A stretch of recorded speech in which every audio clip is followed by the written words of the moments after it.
Class eighth. आज मैं आपको आपकी हिंदी की द्वितीय पाठ्य पुस्तक से पाठ 14 अविकारी शब्द से समुच्चय बोधक, विस्मयादि बोधक और निपात पढ़ाने व समझाने जा रही हूँ। जैसा कि क्लास एट्थ आप जानते हैं कि अविकारी शब्द 4 प्रकार के होते हैं। अविकारी शब्दों के 4 भेद होते हैं: क्रिया विशेषण, संबंध बोधक, समुच्चय बोधक और विस्मयादि बोधक। ये जो निपात है बेटा, निपात भी ऐसा ही एक अवयव है जिसमें कोई परिवर्तन नहीं होता है, इसलिए निपात को भी अविकारी शब्दों में ही जोड़ दिया गया है। जिन शब्दों में बेटा लिंग, वचन अथवा काल के कारण कोई भी परिवर्तन, कोई भी बदलाव नहीं होता है, उन शब्दों को अविकारी शब्द कहते हैं। तो निपात जो है बेटा, निपात शब्द ऐसा है जो एक अवयव है और इसमें भी कोई परिवर्तन नहीं होता है। क्लास एट्थ क्रिया विशेषण और संबंध बोधक, ये बेटा आप हाफ ईयरली एग्जामिनेशन में पढ़ चुके हैं, इसलिए अब आपको एनुअल एग्जामिनेशन के लिए बेटा समुच्चय बोधक, विस्मयादि बोधक और निपात पढ़ना और समझना है। क्लास एट्थ आप बेटा पेज नंबर 204 पर आइए। समुच्चय बोधक। निम्नलिखित वाक्यों में आए रंगीन शब्दों पर ध्यान दीजिए। यहाँ बेटा एक ये यहाँ पर रंगीन शब्द जितने भी दिए गए हैं इन वाक्यों में, आप उन पर ध्यान दीजिए। जब भी मैं घर से बाहर खेलने जाता हूँ अथवा दोस्तों से बातें करने लगता हूँ, तभी माँ मुझे डांटने लगती है। सोचता हूँ कि खेल में ऐसी क्या बुराई है जो माँ को क्रोधित कर देती है, और दूसरी ओर यदि बाहर ना निकलूं तो समय कटता ही नहीं है। कंप्यूटर पर बैठकर काम करता हूँ, मगर कितनी देर। ना तो भाई के साथ शतरंज खेल सकता हूँ ना ही टीवी देख सकता हूँ। तो बेटा रंगीन शब्द कौन से आए हैं? जब, अथवा, तभी, ऐसी, जो, और, तो, ना ही, मगर। ऊपर लिखे वाक्यों में रंगीन शब्दों का कार्य स्पष्ट और दृष्टिगत हो रहा है। ऊपर लिखे वाक्यों में रंगीन शब्दों का कार्य स्पष्ट दृष्टिगत हो रहा है। ये शब्द वाक्यों, उपवाक्यों तथा शब्दों को आपस में जोड़ने का काम कर रहे हैं। बेटा जो भी ये रंगीन शब्द आए हैं ना, जब, तभी, अथवा, ऐसी, जो, ये शब्द जो है बेटा ये क्या कर रहे हैं? ये शब्द जो है कार्य को स्पष्ट कर रहे हैं। साथ ही ये शब्द क्या कर बेटा, वाक्यों को भी जोड़ रहे हैं, उपवाक्यों को भी जोड़ रहे हैं और शब्दों को भी आपस में जोड़ रहे हैं। तो जब, अथवा, तभी, की, ऐसी, जो, और, तो, मगर, ना तो, ना ही आदि शब्दों, वाक्यांशों तथा वाक्यों को आपस में जोड़ रहे हैं, ऐसे ही समुच्चय बोधक कहलाते हैं। तो जो बेटा शब्दों को, वाक्यांशों को तथा वाक्यों को जो शब्द जोड़ते हैं, उन्हीं शब्दों को समुच्चय बोधक कहते हैं। शब्दों, वाक्यांशों तथा वाक्यों को जोड़ने वाले शब्द समुच्चय बोधक कहलाते हैं। ये परिभाषा है, एक बार फिर ध्यान दीजिए बेटा। जो शब्द शब्दों को, वाक्यों को, वाक्यांशों को जोड़ते हैं, उन्हीं शब्दों को समुच्चय बोधक कहते हैं। समुच्चय बोधक के भेद। समुच्चय बोधक के बेटा जो है 2 भेद होते हैं। एक होता है समानाधिकरण और दूसरा होता है व्यधिकरण। समुच्चय बोधक के 2 भेद होते हैं, समानाधिकरण और व्यधिकरण। पहला है समानाधिकरण समुच्चय बोधक। जो समुच्चय बोधक समान स्तर वाले शब्दों, वाक्यांशों तथा वाक्यों को जोड़ते हैं, वे समानाधिकरण समुच्चय बोधक कहलाते हैं। जो समुच्चय बोधक बेटा एक जैसे स्तर वाले, मतलब समान स्तर वाले, एक जैसे स्तर वाले शब्दों को, वाक्यांशों को तथा वाक्यों को जोड़ते हैं उन्हें कहते हैं समानाधिकरण समुच्चय बोधक। जैसे अब आइए बेटा पेज नंबर 205 पे।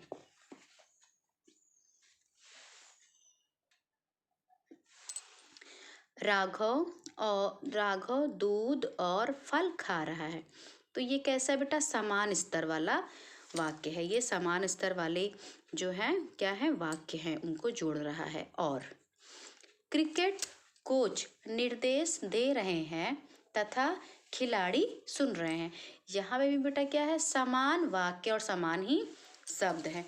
तो जो समुच्चय बोधक शब्द बेटा एक जैसे स्तर वाले समान स्तर वाले वाक्यों को, शब्दों को और वाक्यांशों को जोड़ता है उन्हें कहते हैं समानाधिकरण समुच्चय बोधक।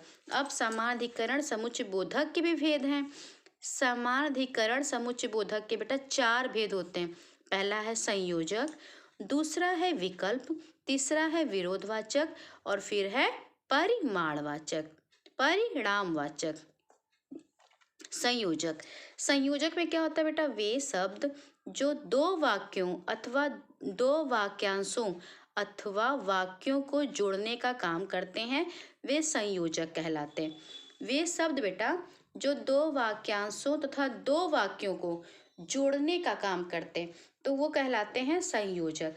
जैसे मानव भीतर गया और कुर्सी पर बैठ गया, तो दो वाक्यों को जो जोड़ते हैं।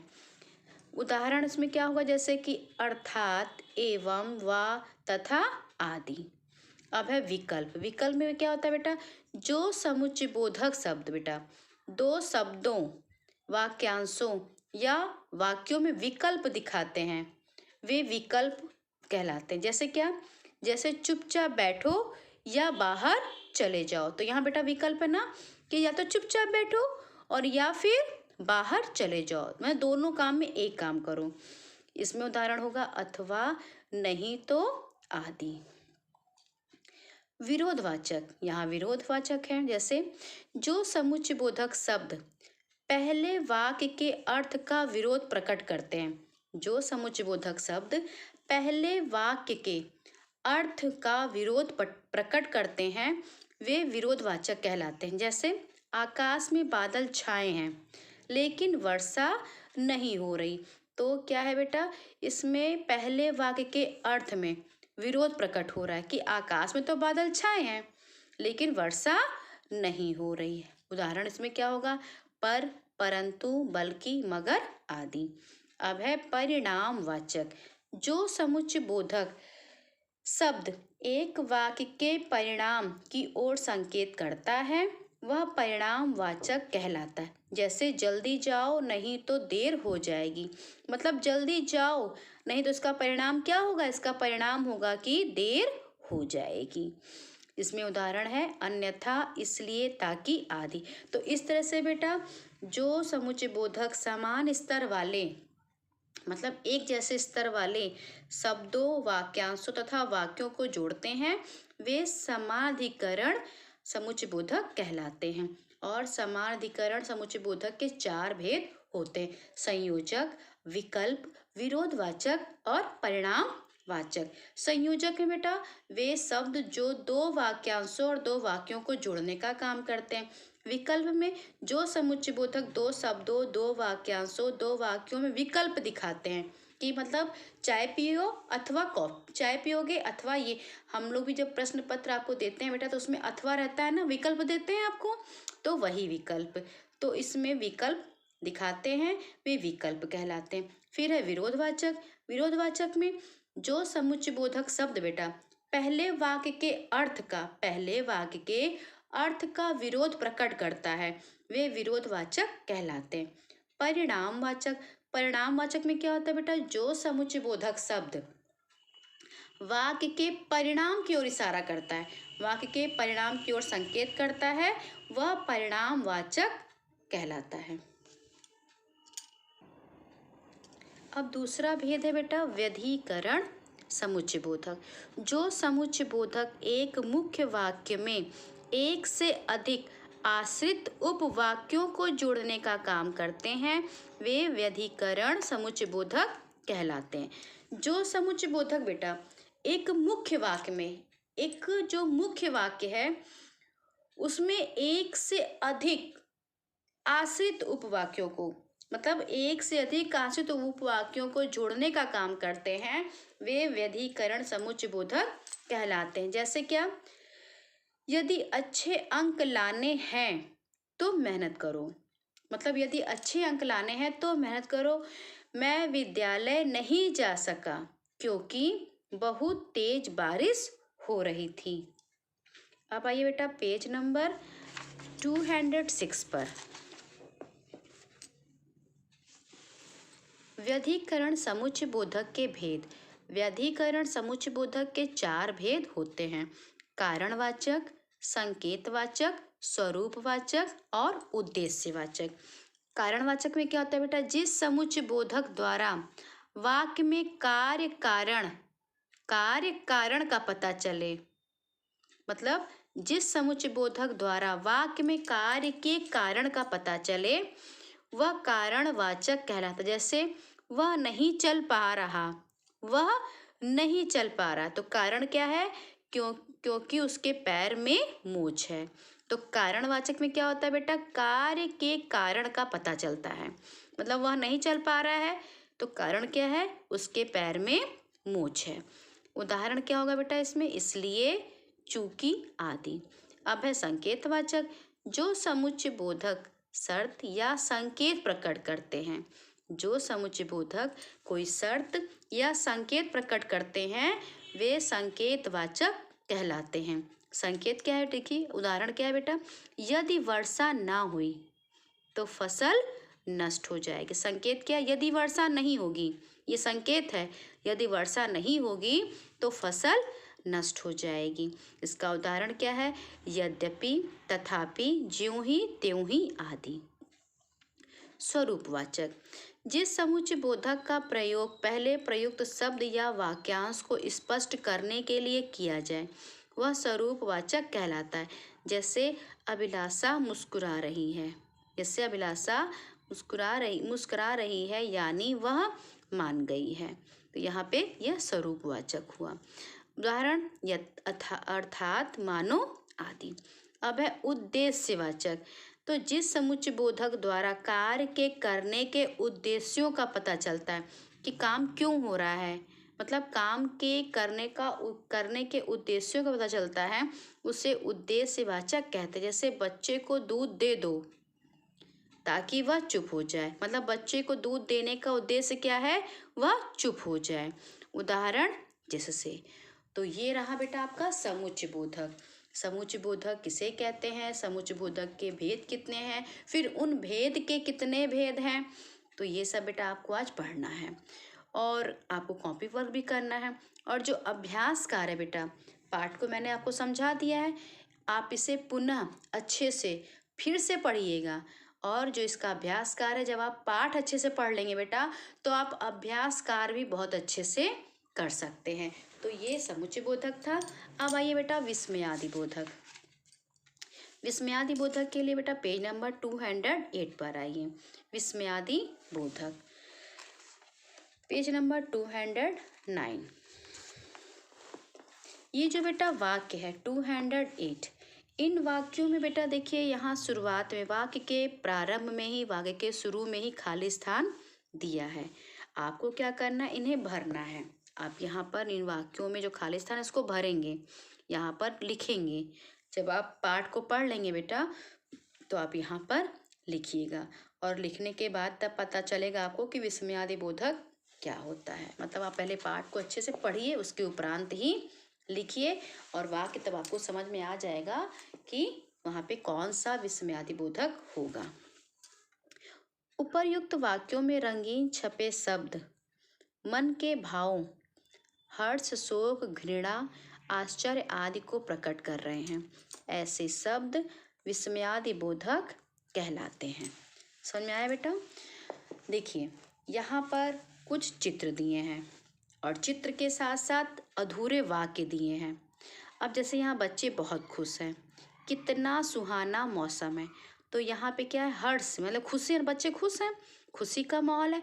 तो यहाँ पर हो जाएगा वाह कितना सुहाना मौसम है। अब यहाँ पर चोट लग गई है तो क्या होगा, हाय मेरे चोट लग गई, या अरे मेरे चोट लग गई। और यहाँ पर देखिए बेटा, यहाँ पे भी ये बच्चे दोनों खुश हैं क्योंकि इन्होंने प्रथम पुरस्कार जीता है, तो ये लोग खुश हैं। तो ये भी कह सकते हैं, आहा तुमने प्रथम पुरस्कार जीता, या शाबाश तुमने प्रथम पुरस्कार जीता। यहाँ पर चेतावनी, सामने गहरा गड्ढा है, चेतावनी दी जा रही, तो क्या हो जाएगा, सावधान सामने गहरा गड्ढा है, मतलब हटो सामने गहरा गड्ढा है, कुछ भी हो सकता है।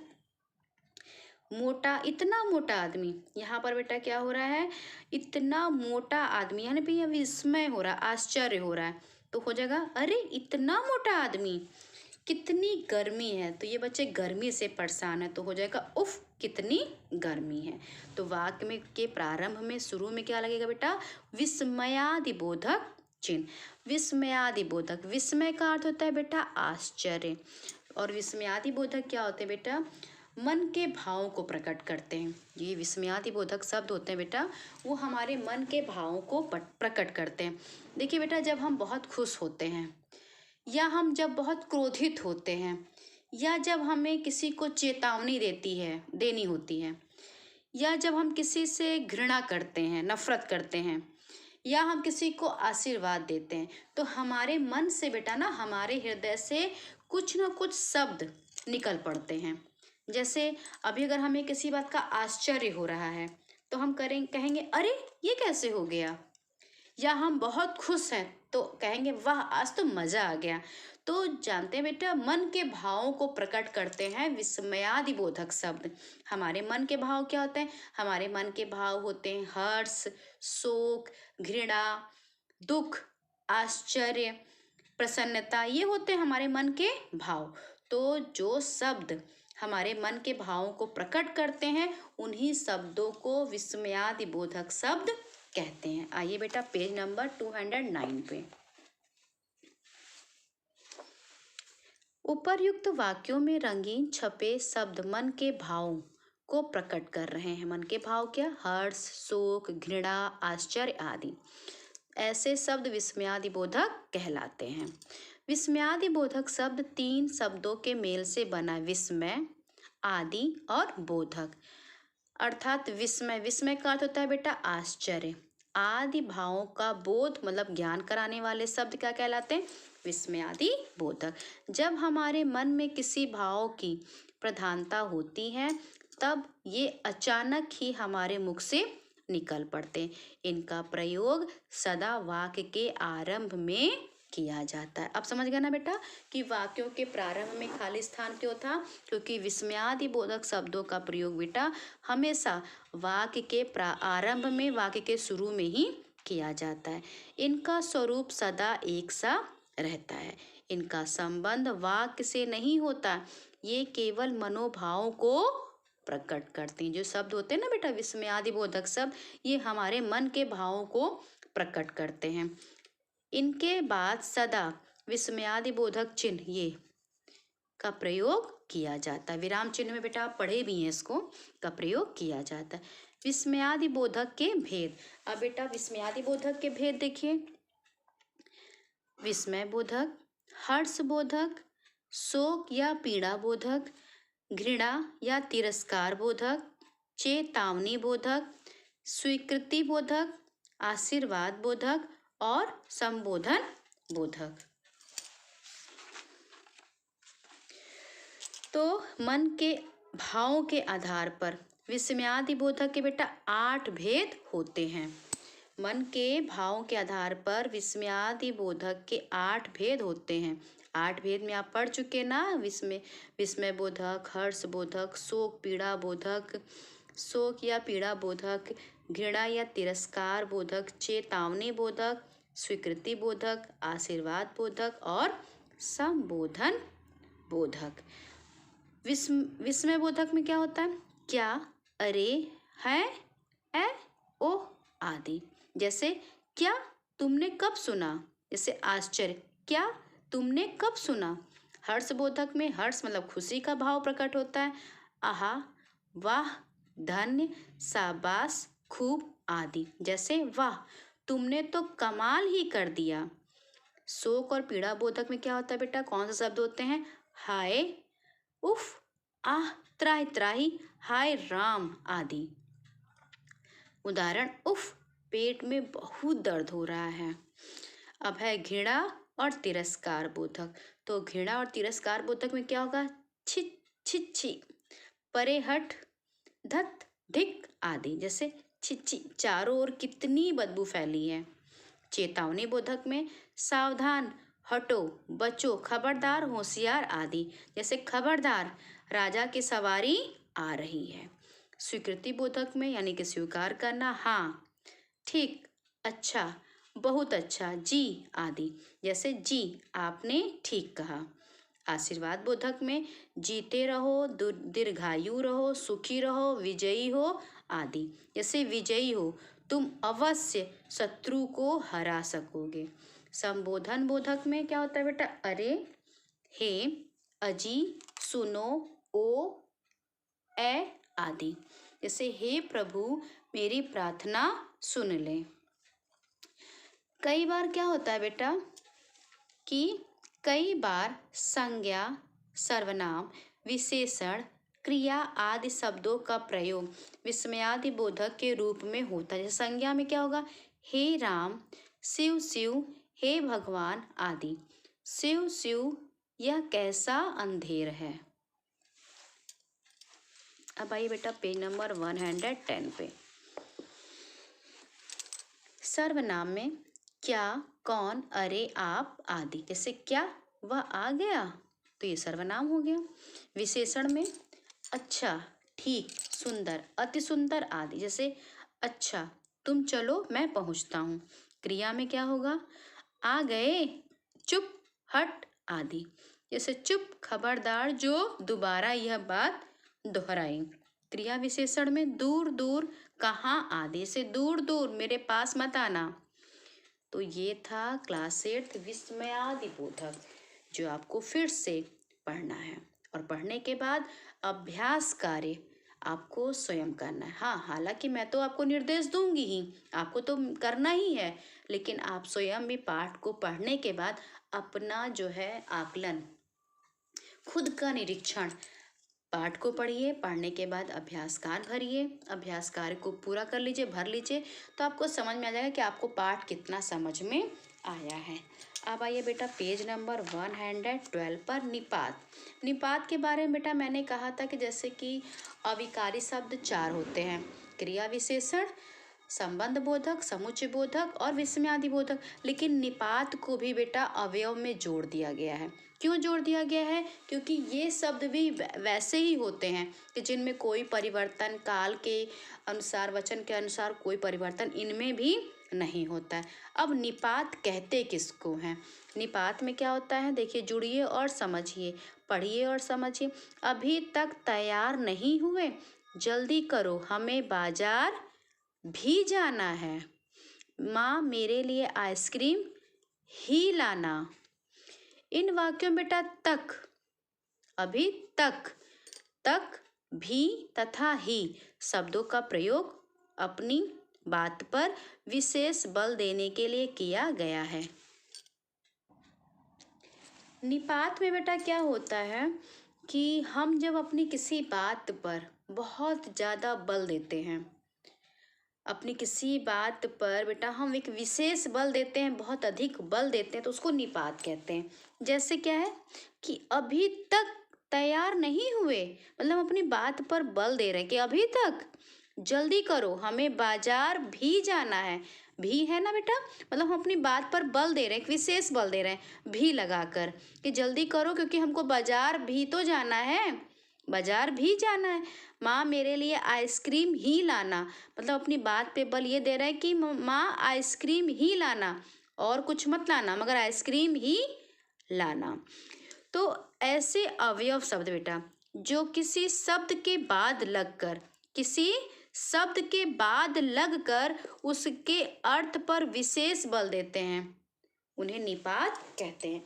जब बेटा हम अपनी बात कोई बात कहें, ठीक है, और अपनी बात को कहने के लिए हम किसी शब्द के बाद एक ऐसा हम शब्द लगा दें जो क्या करता हो, अर्थ पर विशेष बल देता हो, तो ऐसे ही शब्दों को बेटा निपात कहते हैं। ये संज्ञा सर्वनाम विशेषण अथवा क्रिया विशेषण के साथ जुड़कर वाक्य के अर्थ को प्रभावित करते हैं। हिंदी भाषा में प्रयोग किए जाने वाले प्रमुख निपात कौन से बेटा? ही। जैसे माली ने ही फूल तोड़ा है, यानी हम अपनी बात पर दबाव डाल रहे हैं, अपनी बात पर बल दे रहे हैं कि फूल तो माली ने ही तोड़ा है, मतलब ये किसी और ने नहीं तोड़ा है। तो हम अपनी बात पर दबाव डाल रहे हैं, अपनी बात पर हम बल दे रहे हैं, क्या लगाकर? ही लगाकर। शब्द के बाद प्रयोग हुआ है। अब है भी। आशा ने भी गीत गाया। सा मुझे एक सुंदर सा खिलौना चाहिए। भर रात भर बारिश होती रही। तो तुम कहते हो तो मान लेता हूँ। केवल मात्र हरित को मात्र 20 रुपए की आवश्यकता है। तो यह है बेटा आपका निपात। क्रिया विशेषण, संबंध बोधक, समुच्चय बोधक, विस्मयादि बोधक, निपात। एक बार फिर सुनिए बेटा। क्रिया विशेषण, संबंध बोधक, समुच्चय बोधक, विस्मयादि बोधक और निपात। ये हैं बेटा 5 अविकारी शब्द जिनमें कोई परिवर्तन, कोई बदलाव नहीं होता है। बदलता है, काल बदलता है, वचन बदलता है, लिंग बदलता है, और बेटा अगर हिंदी व्याकरण में कुछ नहीं बदलता है तो क्या नहीं बदलता है? वह है बेटा आपका अविकारी शब्द।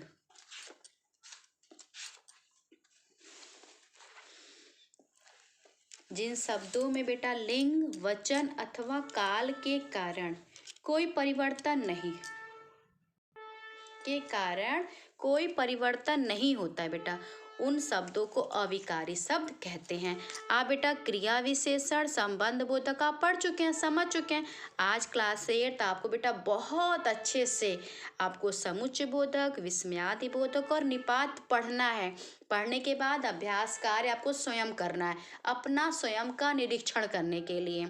साथ ही बेटा आज आपको कॉपी वर्क भी करना है। तो क्लास 8 आज बेटा आपका पाठ 14 अविकारी शब्द जितने भी भेद थे आप पढ़ चुके हैं और समझ चुके हैं।